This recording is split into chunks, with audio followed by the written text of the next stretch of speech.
I'm Alex Schiffer alongside Blair Kerkhoff. We're going to talk about Missouri's unbelievably damaging loss against Kentucky. Unimaginable, maybe even is a better word. We could probably get into a little bit of Mark Smith's eligibility for Mizzou and the potential of Drew Smith, and we can look ahead to Florida as well. Blair, how you doing? Good, Alex. What's going on? Not much. I woke up on Sunday, and I kind of needed a minute. I was like, wait a minute, I just covered a loss last year. I believe they found a way to lose that game. Just an unbelievable Mizzou-like loss for the Tigers against Kentucky, blowing a lead, giving up a last-second, technically an untimed touchdown to Kentucky to drop to 4-4. It would have been Barrio's first win over a ranked team. You've been obviously covering college sports longer than me, so what was going through your mind as you're watching Kentucky drive down the field with the last 30 seconds or so? Well, first of all, let's go back a little bit. I got the sinking feeling on the punt return for the touchdown, and even though Kentucky went for two and missed it, I just thought, man, how do you let what a horrible time for a special teams gaffe. And it would make no mistake, that was just poor coverage, and I don't want to even give Kentucky great credit for the return. It was just wide open for them, and I just thought, how do you let that happen? And then, the way the second half was unfolding, I'm thinking, well, at least the Tigers' offense is due for a couple of first downs, get the clock bleeding a little bit. Nope. When Missouri got it back, another 3 and out, and then disaster was not too far away. So so watching the final seconds, the final Kentucky drive, what did they end up going? 75 yards and how many seconds or whatever it was? Yeah, I think it was 40-something seconds, I want to say. 1 or 7, I think I recall sawing. I mean, how does that happen? How do they get to the shadow of the end zone? I mean, we're going to spend time talking about the final 2 snaps, but the 10 or 12 snaps leading up to that, including Missouri's final 3 and out, that's where the game was lost. They should never have been in a position to have to argue about an official's call in the end zone and then the final snap of the game. That's just, it should never ever have come to that. And I know that's what I was thinking about in the immediate aftermath. Is I thought when I saw the interference, I thought it was a bad call, the defensive pass interference.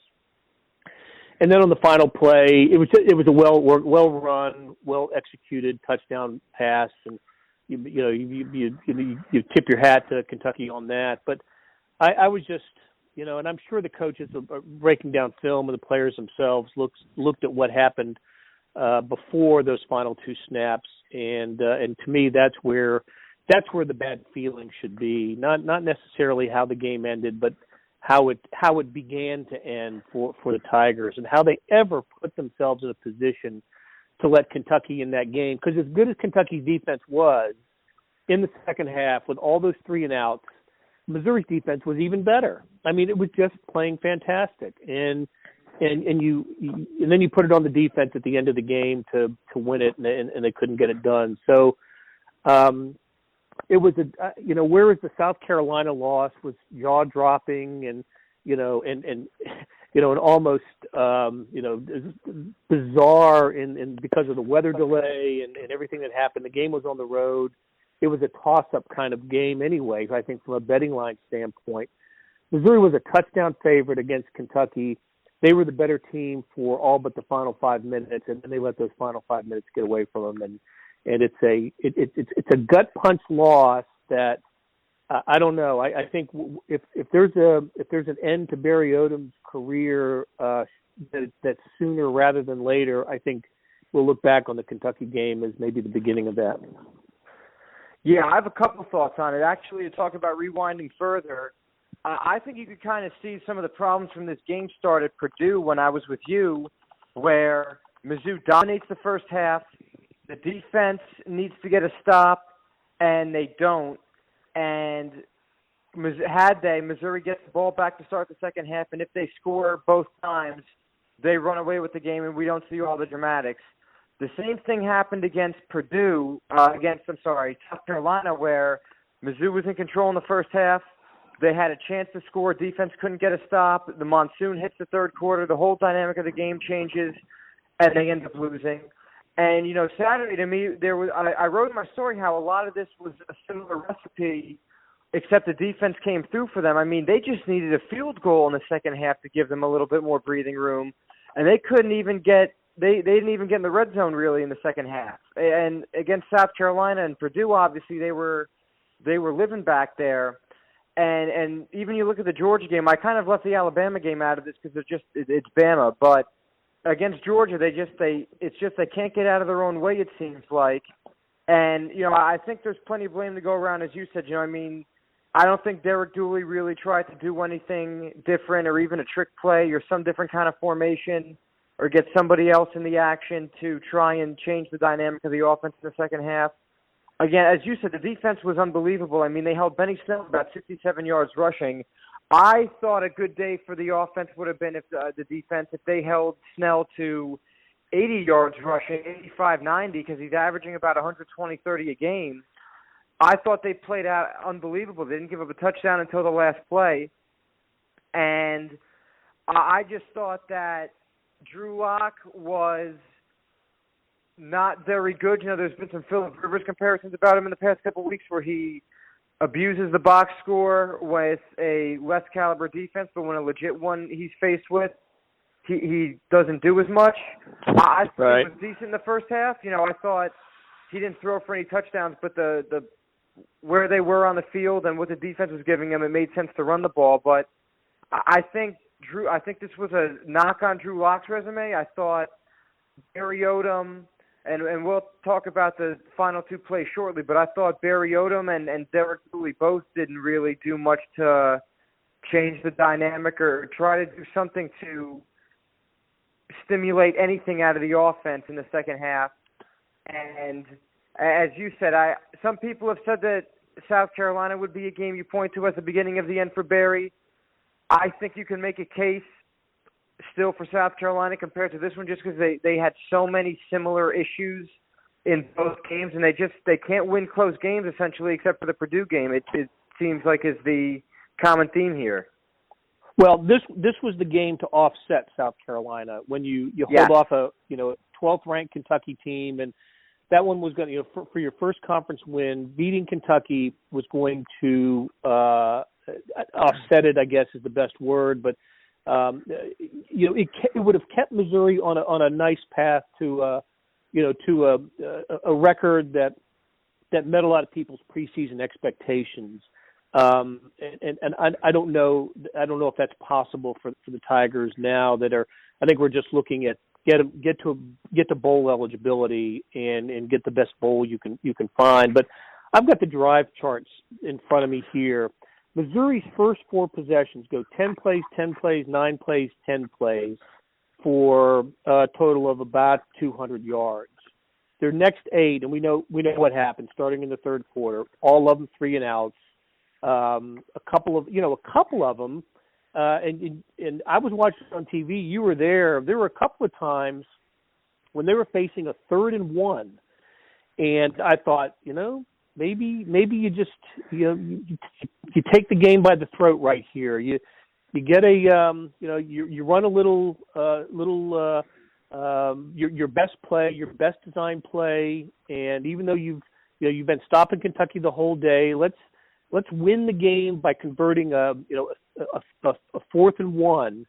And I've seen it more often in college football this year, where teams on their side of the field are taking that risk. I know it sounds crazy, and it's all hindsight being 2020, but that offense was going absolutely nowhere in the second half. And I'll tell you, Alex, the other thing that I'm sure you had a pretty good view of this from the press box. As I was watching Locke work in the second half, I didn't see many open receivers. I think Kentucky, first of all, did a great job of blanketing the receivers, putting pressure on Locke, and not giving him much to throw to. but that's on the receivers and the play calling too. I think you gotta run some plays to get receivers better looks, and the lack of a playmaker really was obvious to me in the second half for the Tigers. I agree. I thought something that was, I talked about the play calling. The receivers, as you said, were pretty well covered in the second half, but why not try a sweep of some sorts? They did one play with the, I don't know if it was almost like we were debating what to call in the press box. Some people called it a flea flicker, but it was like the double handoff and then throw back to Lotz, who found Crockett incomplete. Yeah. Yep. There was an argument too as to whether or not that's definition of a flea flicker. It's kind of like a reverse. But anyway, I just thought that, as you said, that when the heart rate of the offense went down, Dooley didn't really do anything to resuscitate it. And I thought that there was a couple fourth downs that were short that, hey, why not go for it with the way the defense is playing? I mean, you need something to – you look at what the fourth down play did against Memphis the week before and how was the D play that changed the game. I would have thought going for it on fourth down, one of those times where it was 4th and 2, 4th and 3, 4th and 1, why not? What do you have to lose right now? You have nothing going for you. And that didn't really happen. So I don't really know why they didn't do it, obviously. Derek Dooley said today he would have done some things differently for sure. But it's amazing how dependent the offense is on Emmanuel Hall and what they look like with him versus without him. I mean, he's literally the only guy they can rely on to make a play right now, it seems like. And it's looking like he's going to play on Saturday. That's going to be my story for today. Barry Odom seems to expect him to. But it's not – it doesn't say a lot about your football team when you need – there's one guy you're really leaning on to kind of break a defense. Well, that's right. I mean, he's having a nice season, and I've enjoyed watching him play this year. But and he certainly has been missed. But it really does speak to how limited the offense is if the Tigers are depending on him to radically change things, especially against a Florida team that's solid defensively and still is playing for higher stakes than the Tigers right now. So I hope he's back. He's fun to watch. He's certainly a good player. He's had a nice season, but the problems I think run a little deeper than just getting a player back. Yeah, let's talk about those last two plays now. 9 seconds left. Barry puts 5 guys in the end zone to keep everything in front of them. What amazed me today, I don't, getting a little off track here, but I asked Mizzou's fans after the game, what was your, keep this level-headed, keep this PG, but what was your main takeaway from the game? And I was inspired by my buddies on the Rutgers beat doing the same thing when Rutgers lost to Kansas, and I thought they were very insightful answers. And it just seems like fan support, what was remaining of it for Barry Odom, withered away on Saturday, and that they were saying he hasn't learned his lessons from South Carolina, and he's a defensive guy, but yet he makes a play call like that. And he doubled down today, saying he would have called the same play twice. He doubled down on the 3rd and 2, throwing it, overrunning it with Missouri's last drive on offense, and he doubled down with both of the – go ahead. I was going to say, which saved Kentucky a timeout, right, on the incomplete pass. Yes. And which a timeout they were able to take after the sack, on Kentucky's last drive, without a timeout, and Wilson gets sacked. Back to I forgot who had the sack there. It was Terez Hall, right? Terez Hall, yes, back to the correct. So Kentucky had their last timeout. That took the clock down to 9 seconds, and they were able to get a couple plays, obviously get 2 more plays off, and then the untimed play. So that's the damage of that incomplete pass. Yeah, and so with 9 seconds left, Terez Hall sacks. Kentucky's quarterback, and Barry decides I don't know what he was thinking on that, because that's a reasonable play call for if there's 4 seconds left and it looks like they're going to get one shot in the end zone. But 9 seconds is enough for two, and he doubled down on it today. And what blows my mind about it is just that clearly it wasn't the right call. That play allowed them to get in position to take a shot at the end zone. What's the value in doubling down on a play call that very clearly didn't work in your favor? I was just amazed by his stubbornness today I would do the same two things over again. Well, those two things, all three things are what lost you the game in domino effect. The decision to throw on 3rd and 2, followed by, and his reasoning on that was, they were going to use a timeout anyway. Well, why don't you let them use the timeout? They have one left. Someone from Louisville radio was burying him towards on Saturday night, and he kind of said, Barry Odom sounded on Saturday like he doesn't understand how clocks work, which I thought was a little funny. And I'm kind of stunned at him just kind of doubling down on all of this. I would do it over again, even though very clearly that is the entire reason why he's sitting at 4-4 with very little fan support left and really needing to go at least 3-1 probably in these last 4 games to feel safe about coming back next year.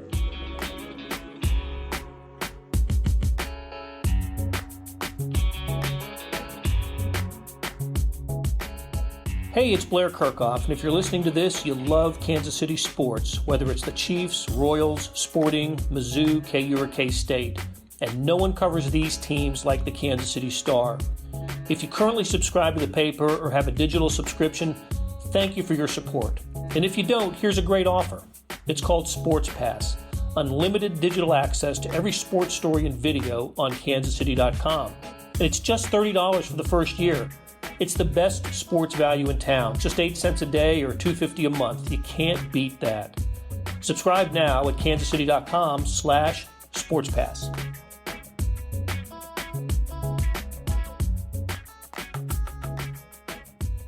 So let's go back. So the 3rd and 2 incomplete pass because it's an incomplete pass, or it's not a completed pass for short of the first down or a running play, that saved Kentucky a timeout. So Kentucky starts its final drive. I believe they just had the one timeout left. But yes, there was, I think, 124 on the clock. 124, 128. Yeah. Yep, 124 on the clock. And that thing opens with a sack. I mean, they sack, Trey Williams got a sack to open that drive. So they're back to the 12. They're back to the 12 with the clock running. And then boom, boom, boom. All of a sudden, Terry Wilson, that couldn't, throw it in the ocean from a boat, is throwing first down passes against, a soft prevent type defense. Okay, they get to the 27, and this is the play that you're talking about. After the sack, Wilson is sacked. Perez Hall, nice play, but Kentucky's got the timeout in its pocket, so they use it there. Now 9 seconds remain, and Kentucky has the ball on the 27. I'm thinking at this point they're going to have to throw it to the end zone twice. They got time for 2 snaps.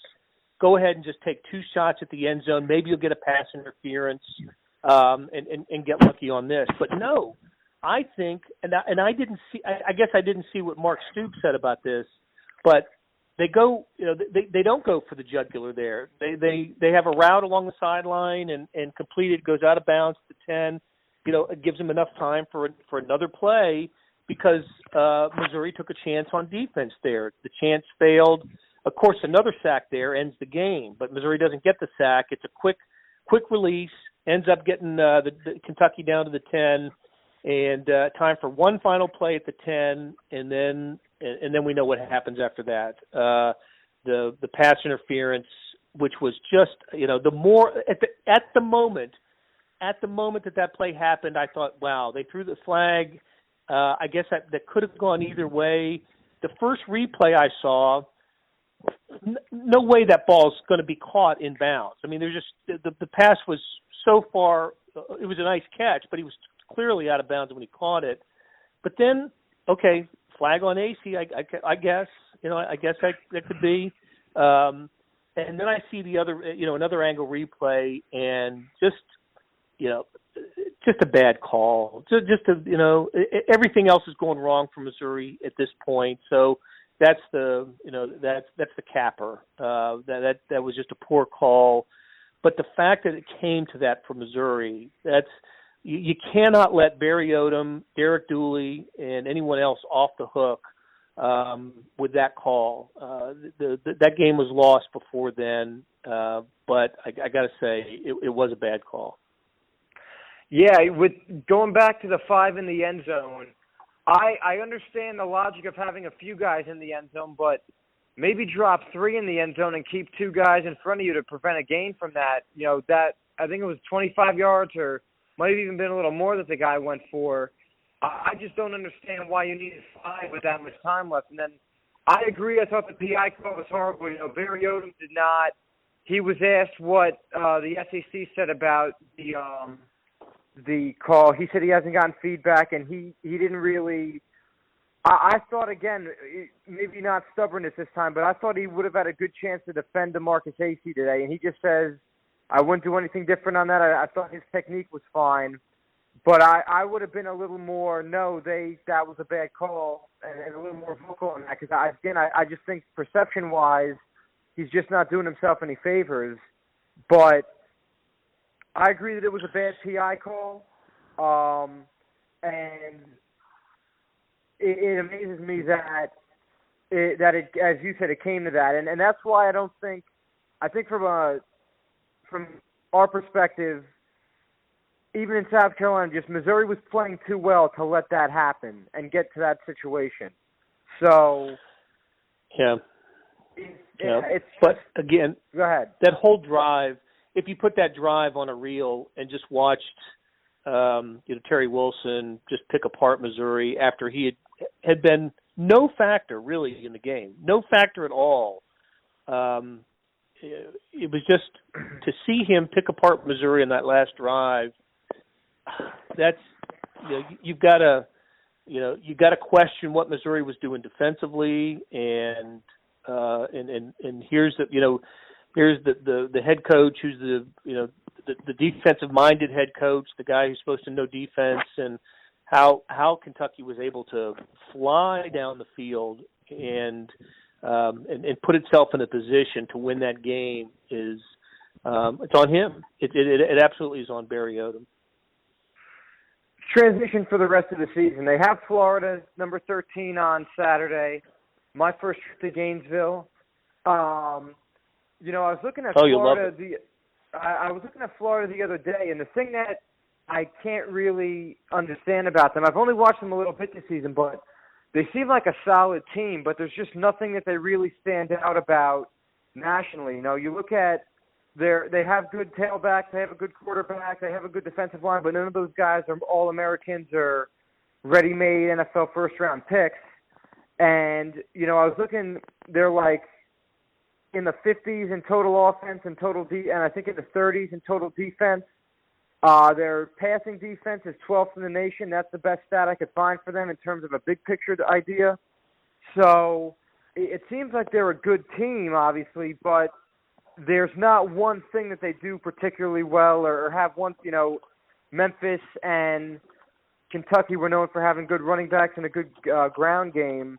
It seems like Florida's just this solid team that they can hurt you a little bit a few different ways, but it's not like they have a knockout punch by any means. No, you're right. They don't. But what they do have is a terrific head coach in Dan Mullen, who obviously got it done at Mississippi State, and now he's getting it done pretty quickly at Florida. They're ahead of schedule. I think it was to Kentucky's great advantage to play Florida when it did, which was the second game of the season for both teams, and Kentucky beat them pretty good in the Swamp, by the way. And since then, Florida has just kind of steadily improved. The eye opener, of course, the beating LSU again in Gainesville with their most impressive win. They got handled by Georgia last week, close game that got away toward the end. But I when I was sizing up Missouri's season, I take into account, the tenure of coaches, and I thought, okay, Florida with a first-year coach, it's going to take a little time to get the transition going, and let's call that a Missouri lean at the time, and now that's whatever we think about the advantage of coaching experience. Maybe it was a miscalculation on my part because Dan Mullen has, like I said, succeeded in the conference at another school, but he's got the Gators up and going, and so they're they've lost the two contenders in the East, and Georgia and Kentucky, but that's it. To beat Mississippi State and LSU, those really nice wins for him. He's on his way to having a really nice first season, and I imagine people who pull for the Gators are pretty happy with their coach right now, and we'll see what happens. But I don't know. I can't imagine Missouri goes into this game with a great frame of mind. It's one thing to come off the South Carolina loss and be angry and motivated, but then they rented that Alabama was next, right? And then but now I just think you're after losing the second time in ridiculous fashion, I think maybe you're a little bewildered, and you just wonder what you have to do. You make all the plays for 35 minutes, or you seemingly make all the right moves for 35 minutes, and feel like you got the game in hand, and then all of a sudden you don't. I just wonder about the Tigers' frame of mind going into this one. I agree. They've said how they've moved on to Florida, but I think you're crazy if you don't think that the Kentucky game has lingering effects on them. I really don't know. Before the season started, I remember telling some people at SEC Media Days, Florida and Kentucky were the two teams I really want to watch the most before I kind of made a decision maker on them as to where Missouri stands in those games. Obviously, both have been way better than we were expecting. It's a weird game for me to predict because, again, as you said, Florida isn't a team that, if you stop the run, you win, or if you take out their top two receivers and make them beat you on the ground, you win, or those kinds of things. It's a very tough game for me to predict, and I think if Emmanuel Hall is a go at 100%, I think that's a gigantic boost for the offense. I think it's good for morale, where you're coming off a tough loss and you have your best weapon on offense coming back and hoping to give you something like he did at the beginning of the season. He looked like an All-American, I thought, through that Purdue game. Yeah. And I think that he could maybe make things interesting for them. I think for Barry Odom's sake, I think they need to play well on Saturday. If they go out and get the doors blown off them, then they're sitting at 4-5 with 3 left. Yeah, I think out of all their games remaining, I think Arkansas is the one that I feel most comfortable predicting a win because they just look awful this year. Chad Morris has a very big rebuild on his hands there. And then Tennessee and Vanderbilt were 2 games I thought were also wins. Vanderbilt reminds me a lot of Mizzou where, you watch them against Notre Dame and you think, man, maybe they can go and kind of be a dark horse this season, silently finishing, 8-4, 7-5. They're kind of around 500 this year, and they've looked great sometimes, and they've looked really bad sometimes. So I don't really know what to make of that game for Missouri. And now, Tennessee, I think that's another one where Missouri can go in and win. But I don't think after Saturday Tennessee is going to be intimidated by Missouri by any means. If Missouri goes and beats Kentucky or Florida, maybe Tennessee thinks they could have their hands full a little bit. But I think 6-6 for Barry Odom is the gray area. 5-7 will likely get him fired. 7-5 or 8-4 he'll stay. Maybe a small contract extension at 8-4, but I feel like it's very much going to be a week-to-week thing the rest of the season with how this team does and where to really put them in terms of a bowl game and with Odom's job security. I don't think Jim Sturck, the athletic director, went into this season thinking he would be thinking about making a coaching change after this year. It seemed to set up nicely for Missouri when Drew Lock decided to come back, and there seemed to be enough pieces around him to feel good about where the program was this year, and maybe get an 8 or a 9 win season in one of those nicer SEC bowl games out of it. Maybe contend for the East. But now I like you look at the remaining 4 games and wonder. I don't know what some of these outlets that have percentage chances of winning these. I don't know where Missouri stacks up. I would think at this moment they'd be favored in those final 3 games. Maybe a toss-up with Tennessee, but favored at home with Vandy and Arkansas. Certainly an underdog, as we know, to Florida this week. So I'm with you in that. I think 7-5 may be the best that Missouri can do, and that'll, if that's the case, that means they will have ended on a 3-game winning streak. They might be in get a nice matchup in a bowl game, and people will feel better about about Drew Lock's final season. But in this moment, this week, with right after Kentucky and before a daunting trip to Florida, it's just not a good vibe right now, and it just that's what that kind of loss will do. It'll get you talking about coaching security and who might be interested in the Missouri job, and having all the kind of conversations that if you're an athletic director you don't want to be having or hearing other people have before the calendar even turns to November. I agree with all of that. I checked quickly at Media Day today to see what the bowl projections were, and Jerry Palm had them in the Tax Slayer Bowl against Wisconsin, and then nice. I forget, and ESPN had them. One projection had them back in the Texas Bowl against Texas Tech, and the other one had them in the Outback Bowl. I forget who that was for, and then I saw one more that had them in the Music City Bowl. So all those bowl games, you really, that 6-6 bowl games, Independence Bowl, Birmingham.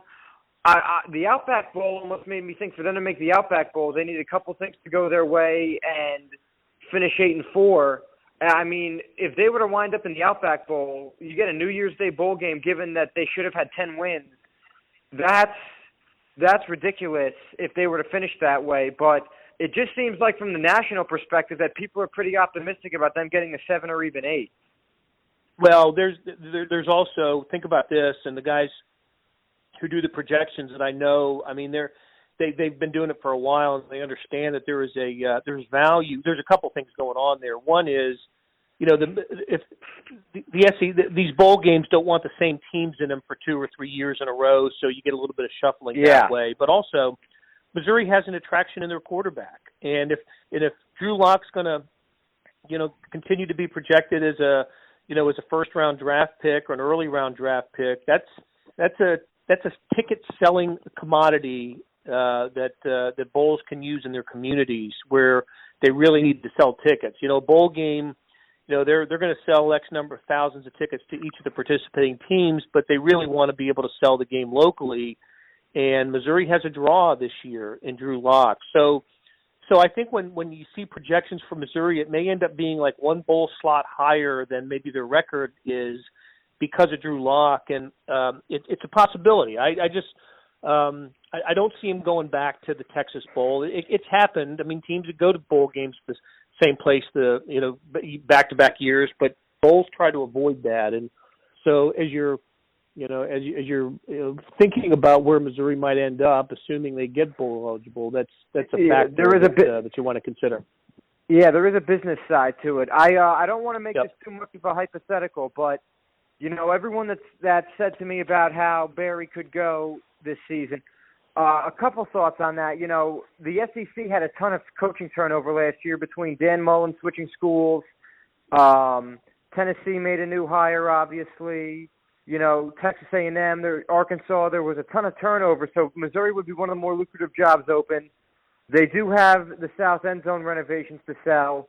I'm very hard-pressed to find, I don't think Missouri could hire a Power 5 sitting head coach to their job, get the job if they were to fire Barry. And the only 2 names that I could think of that have some sense behind them is Neil Brown of Troy. Young guy, has won some big games early in his career on the road. Played at Kentucky, was a coordinator at Kentucky, knows the SEC. And then Charlie Strong, who I think, I don't even know if he would take this job. You know, you think about everything that happened to him at Texas, and there were some racial implications there too. I don't know if he would want to come to a situation like Missouri, given, you know, what happened in 2015. But I'm just, you know, you look at the AP rankings, there's not like a Matt Campbell Toledo team that's sitting in the 20s that you look at their coach and say he's going to be up for a big job soon. I'm just kind of hard-pressed to say if Mizzou fires Barry, where do they go? And, you know, some of the guys I mentioned, I don't even think they would stick it out in Missouri that long. I think that they might try to get a better job too. I'm just curious what you thought of my two names, and if there's anyone that would even that's a natural fit when you think of if they were to go that route. Well, those are two names that have been that you hear associated with some other schools that have prospective openings. Another one in that realm is Seth Luttrell of North Texas. He is, he's going to. He's going to be. I think you've got him at 7-2 this year. He's a hot name. I think this will be his last year at that school. He's seen as a real up and comer. I think the one thing you don't want is the idea that there's instability with a team that's going to be, starting over is not the right word, but in something of a transition at quarterback for next year. I know they had a prospective quarterback on the sideline on Saturday for the Kentucky game, and I'd love to see him end up at Missouri, but you wonder if you lose the opportunity for that, if there's a coaching change made. Now on the other side, the SEC is the most unforgiving conference when it comes to coaches.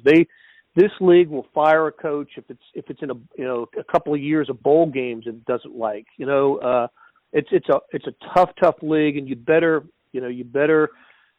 thrive in this, depending on what your definition of thrive and what your ambition is. And I think this is a year right now you could say that Missouri's disappointing, and the South Carolina, Kentucky losses have disappointed to the point where it's fallen below expectations. There's a chance to rally and get it back.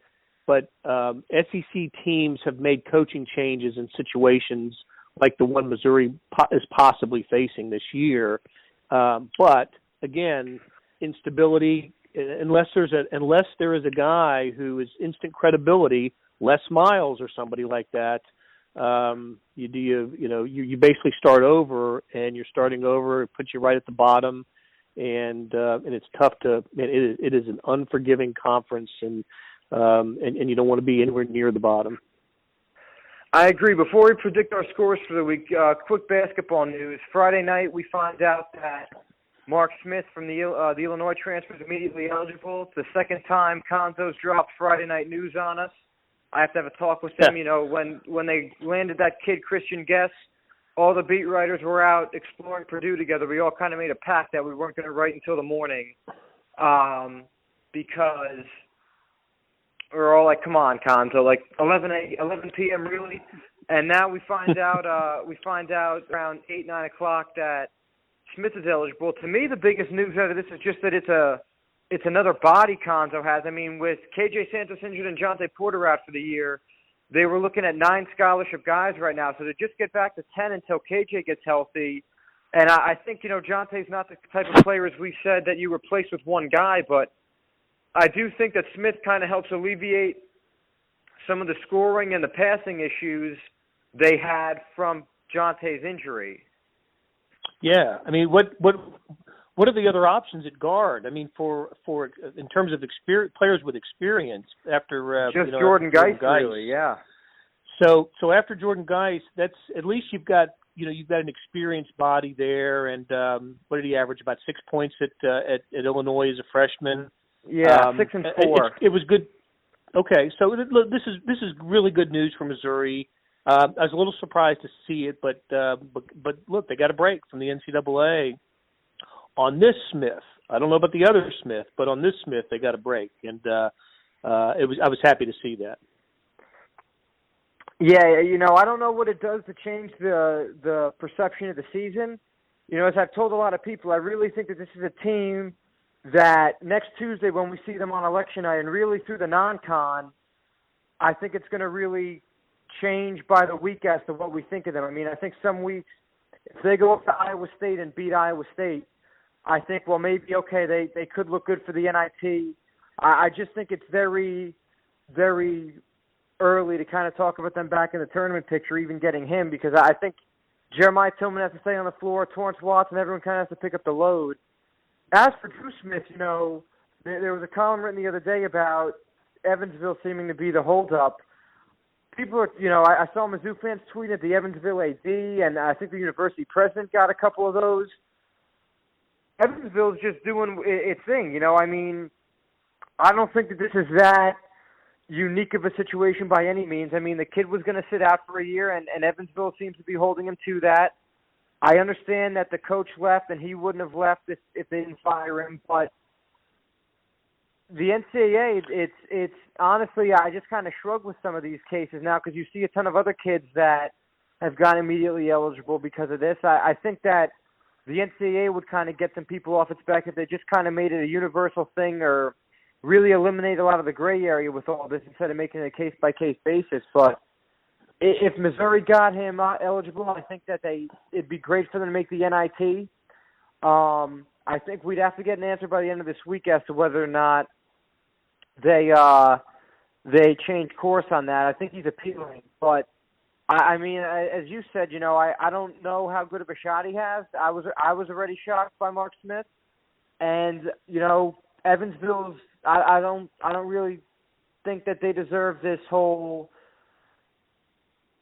I don't even know what to call it with the fans. I guess just fan attack of look what you're doing to the kid. You know, this happens a lot. Yeah, well, it's the rule, and you basically need a waiver to the rule to grant the exception. So, yeah, they got one with Mark Smith, and now they're waiting on Drew Smith, and we're seeing if that's possible. You know, it's the college eligibility world has changed so dramatically with, you know, graduate transfers being immediately eligible, and college basketball has such a transfer culture now. I'm not exactly sure the statement that Evansville's trying to make here. I tend to come down in favor of the you know, the player, the athlete in these occasions. Just you know, just let a player play. And we've already, you know, as we're seeing in you know, with elsewhere in college basketball, there's you know, there's so much stuff that's happening that's not in a good way for college basketball these days. And if you've got a chance to favor the athlete, and in this case by eliminating the transfer sit out year, which I've never fully understood anyway, but if you've got a chance to favor the athlete. Don't hold up his progress or make it tough for him. Let him play. So I've got to admit, I don't know all the ins and outs here, and I don't know if that's what's happening. If Evansville is, you know, is the culprit here, or is because they're balking. I don't know that, but it'd be neat to see Drew Smith in a Mizzou uniform, and boy, the Tigers could really use him as well. I saw his numbers at Evansville. This guy looks like he could play, and would be an immediate contributor to the Tigers. He averaged, I think, 2 steals per game, shot about 50% from three, 13 points a game. Yeah, I think this team could use some of that. Yep. Real quick, just your prediction on a score for Saturday. Well, I'm pretty sure I thought Missouri was going to beat South Carolina and Kentucky. In fact, I don't know if I picked Missouri to lose this year, or thought Missouri was going to lose a game beforehand, except Georgia and Alabama. So, but I don't think I just don't see it this week. I got the Tigers hanging in there, but falling 30-23 to the Gators in the Swamp. Okay, I'm not too far off from you. I think they keep it interesting. I think they don't look checked out for sure. But yeah, until until they give me reason to, I won't pick them yet. I will leave a caveat that I wouldn't be stunned if they beat Florida because of the reasons we discussed, but I'd be pretty surprised. I'm going to go Florida 35, Missouri 27. So Vegas has Florida by 6.5, so I'm a little on the over there, I guess. Yeah. Well, it's been like I said, I think Florida is ahead of schedule, and Missouri's a little behind schedule, and maybe there's nothing. It's not mission impossible like Alabama, but it's mission difficult for the Tigers this week. It's a good way to classify it. All right, Blair, I'll be all by myself in Gainesville. You guys have the Browns the following day at noon in Cleveland, so pretty tough scheduling on the Chiefs to make it work with Mizzou. I got to talk to Andy Reid about that. I thought he left Mizzou, where he used to coach. Right. But yeah, you should have an interesting Sunday given everything that just happened in Cleveland, and we'll see what happens to me on Saturday. I will see you next week, I guess, in some capacity. Sounds good, Schiff. Take care, man.